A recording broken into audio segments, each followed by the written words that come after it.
So hello, what's up mga ka-J-Vlog? Welcome ulit sa panibagong video, and for today's video, i-unbox na rin natin finally etong nabili nating isang napakasulit na smartphone today, which is si Itel S26 Ultra. Maganda kaya to? Tara, check natin.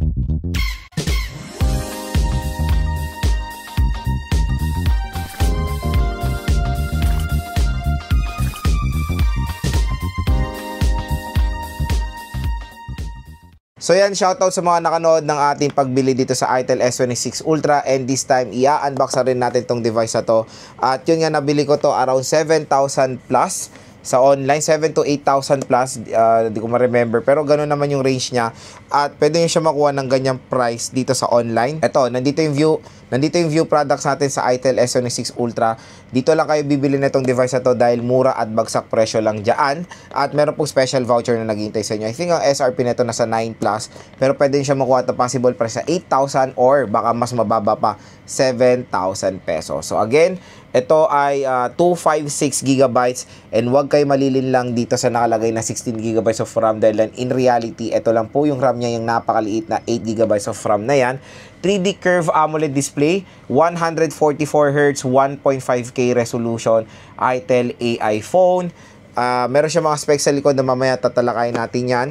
And meron tayo ditong color na gilded white, okay? So, dumating to sa akin mga 3 days nung in-order ko siya. And tara, samahan nyo kayo unbox mga ka-J-Vlog, itong Itel S26 Ultra. So, ito na mga ka-J-Vlog, yung box ng Itel S26 Ultra. So, very identical din naman sa box ng S25 Ultra. So, Itel AI phone. This is an AI camera din. So, meron siya 144Hz refresh rate. Ito, beyond 1080p ang resolution, 1.5K resolution, 3D curve AMOLED display with Corning Gorilla Glass 7 eye protection. Ito yung parating sinasabi ko na huwag kayo malinlang dahil hindi po ito yung totoong RAM niyan. Ito lang, yung 8GB of RAM lang. Ito, talaga talamak ang transyon dito sa 16GB. Nakakala ng mga ibang consumer, ito talaga RAM nyo. Ito lang po RAM nyo, yung maliit na yan. Ito is extended RAM, hindi po talaga malaking help yan, especially sa gaming. Titignan nyo pa rin is yung physical RAM nyo, yung mismong RAM na nilagay nila dyan, hindi yung humihigop sila sa internal storage nyo. Pero malaki naman ang storage niya, 256, Corning Gorilla Glass protection, at pinapromise nga ni Itel na meron tong 6 years fluency. So sa gilid is Itel Super S26 Ultra. Ito yung mga specs niya, 3D curved AMOLED display, 6.78 inches, 1224 resolution, so 1.5K, powered by Android 15, 4G network, 6,000 mAh battery capacity, and a T7300 6nm processor. So open na natin to. Ayan, ito yung bubungad sa atin, yung Itel S26 Ultra, at yung color nga na napili natin is yung gilded white. Ito yung ating manuals, or check natin ano bang meron dito.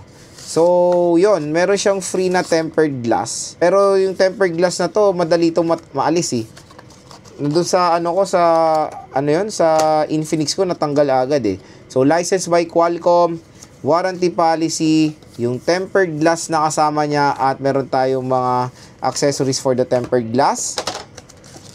Oy, hindi si Maring jelly case ang kasama. So si Maring hard case, pero meron siyang MagSafe support. I don't know kung wireless charging siya. Check natin din yan sa ating full review. Pero usually kasi pag ganito MagSafe lang, parang alam mo, didikit lang, 'di ba? So maganda na may ganyan din.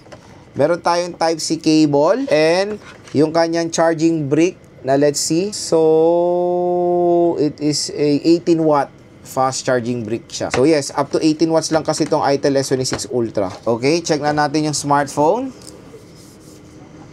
Ayan, yung kanyang specs, na natin yan, na-discuss na natin yan. So, check na natin yung color niya na gilded. So, check na natin yung color niya in gilded white. So, in 3, 2, 1. Ayan. So, napaganda. Very creamy. Very creamy. Alam mo yung parang cappuccino. Ayan. Ganda, no? Meron siyang touch of gold. So, meron tayo ditong, ang dami niyang lente na dalawa lang naman ang gumagana dyan. Meron tayong flash, and I think IR blaster to. Ayan, no? Siya lente talaga Ganda yung feeling. Matte finish siya. Tapos manipis din to for 6K mAh battery in fairness. So ito yung kanyang power button and yung volume rocker. Sa taas naman ng smartphone wala tayong makikita. Sa baba naman, sa left side is Wala rin tayong makikita. Sa baba is yung SIM tray, microphone, Type-C port at yung speaker grill. So yun nga, yung screen protector kayo maglalagay nun or yung tempered glass kaya wala tong pre-installed. So open na natin si ITEL S26 Ultra. Ayan, ITEL powered by Android. So setup ko muna to, balik ako kayo. So yun mga ka-J-Vlog, na setup na natin si ITEL S26 Ultra at ang pinakaunang napansin ko dito, grabe yung needs of brightness nito. Oh, wow! Solid, napaka-bright. Wow na wow, ang ganda ng brightness nito, sobrang lakas. Yun yung hinahanap ko sa mga smartphones ngayon, yung meron matataas na brightness. At eto, solid ang brightness nito, mas mataas pa brightness nito sa sa Infinix Hot 60 Pro Plus and do sa Tecno. Grabe, solid. Ang ganda. Tapos, hindi pa yan, tinanggalan natin yung adaptive niya, high brightness mode pala, naka high brightness mode na siya. So, check natin yung about niya. Ayan, S26 Ultra, 8GB of RAM, 50 megapixel main, 6000 mAh, 6.78 AMOLED display, Android version 15 siya. So, security patch niya is April 1. I don't know kung meron na siyang update. Pero, yung kanyang display, I think same din to sa ibang mga Transsion na pwede nyong customize. Ayan. Oh, up to 120Hz, pero nakalagay 144Hz. Medyo magulo mga idol. Ha? Ano ba talaga? So, it's only 120Hz. Bakit nakalagay sa box? And even sa spec sheet nito, 144Hz. Explain nyo yan. Even sa siguro support, pero hindi. Dapat nasa settings yan na up to 144Hz. So, yan. Isang flaw na siguro sa marketing nila yan, nagkamali sila. Dapat 120Hz lang ito. Yes, 120Hz lang, or siguro mayroon silang sinasabing may purpose yung 144Hz. I don't know kung makuha ba yan sa update. Di natin alam. Pero as of now, it's only 120Hz screen refresh rate. Pero smooth pa rin naman yan mga ka-J-Vlog. And meron din tong AI capability na i-explore natin yan further sa ibang video natin. So yan yung ITEL AI niya. Ayan So meron siyang AI assistant, solar touch, call assistant, at marami pang iba. Explore natin yan sa ating full review. So yan mga ka-J-Vlog, napaganda netong ITEL S26 Ultra when it comes sa display. Sobrang premium. And lagay natin yung si Maring hard case. Ayan, napaganda rin naman ni Maring hard case. So yun, sa ating full review, share ko rin sa inyo kung wireless lang ba siya, ay lang siya, MagSafe ba siya, or meron siyang wireless charging capability. Pero may NFC kasi to, etong si ITEL S26 Ultra. So yun mga ka-J-Vlog, na-unbox na natin itong ITEL S26 Ultra. This time, i-share ko sa inyo yung first impressions, hands-on ko dito sa smartphone na to. So syempre, gumawa na tayo dito ng first impressions based sa kanyang specifications. Pero yun, syempre nag-iiba rin yung ating pananaw after natin na-unbox itong smartphone na to. Unang-una, pag-usapan natin yung display. Napakaganda ng overall display na itong ITEL S26 Ultra. Curve display po ito. Ayan napakanipis din, parang yung mga Infinix Hot 60 Pro Plus.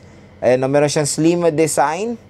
As you can see, sobrang slim din na itong smartphone na to.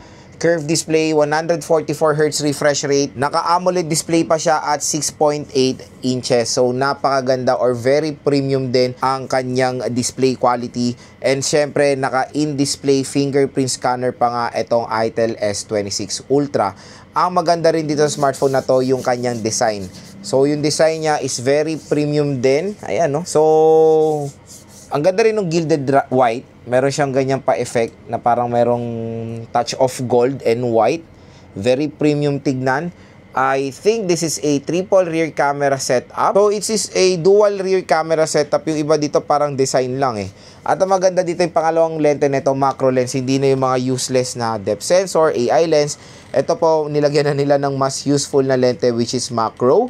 And so far, so good naman yung design nito, na dahil sa kanyang pa-curve, nagmukha siya talagang sobrang nipis. Pero slim naman siya mga ka-J-Vlog at lightweight din. So sa OS naman, out of the box, I think naka-Android So yung chipset niya is the Unisoc 7300 na 6nm octa-core processor with the clock speed of 2.2 GHz, and sa GPU naka-Mali G57 po itong ITEL S26 Ultra. So syempre, stay tuned lang sa ating game test dito sa smartphone na to. Tatry natin first hand when it comes sa gaming performance. Tatry natin siya sa WoWA, sa Genshin, sa ML, marami pang iba mga ka-J-Vlog. Doon natin matatry yung ability nito when it comes sa gaming. At so to be honest, hindi ko pa ganun natatry yung 7300, pero familiar ako sa kanyang processor or sa sa clock speed niya. Ay hindi, familiar ako sa GPU niya which is Mali G57. Several times na rin natin na-try yan and okay naman siya. Pero I think for its price, hindi siya perfect fit. Mas better siya kung makuha niyo siya na mas mababa. Especially ito ngayon sa online dito sa ating view products. Pwede nyo makuha nga around 7 to 8,000 lang ito. Kumbaga, mas magiging sulit pa siya. Pero again, hindi po mabagal na chipset yan. Day-to-day tasks, mga basic, smooth naman dito sa Itel S26 Ultra. So yun nga, meron siyang 50 megapixel main camera and na 32 megapixel front-facing camera. So hopefully, sa ating full review, mabigay justice yung 50 megapixel nito. Pero so far, pag sa mga ganitong price tag, maganda naman talaga yung ma-offer nilang mga photo quality.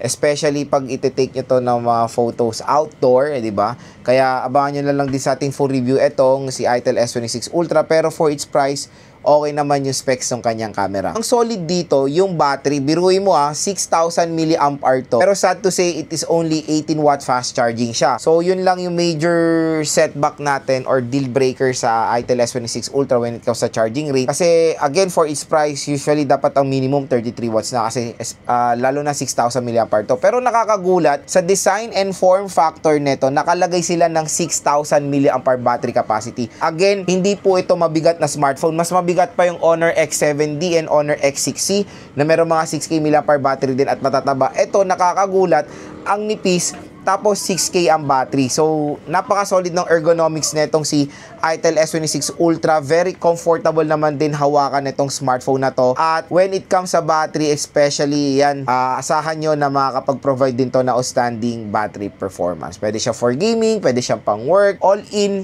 Etong si Itel S26 Ultra ay okay naman. So yun mga ka-J-Vlog, yung ating first impression so far dito sa smartphone na to. So abangan nyo na lang din yung ating full review, game test, 5 reasons natin sa Itel S26 Ultra. Kaya kung gusto nyo makuha ng sobrang mura lang itong smartphone na to, i-click nyo na tong view products natin. Dahil dito sa ating view products, mura at bagsak presyo lang po itong Itel S26 Ultra. Diyan na kayo mag-check out dahil meron pong special voucher up to 1,000 pesos off ang pwede nyo makuha pag dito po kayo nag-check out.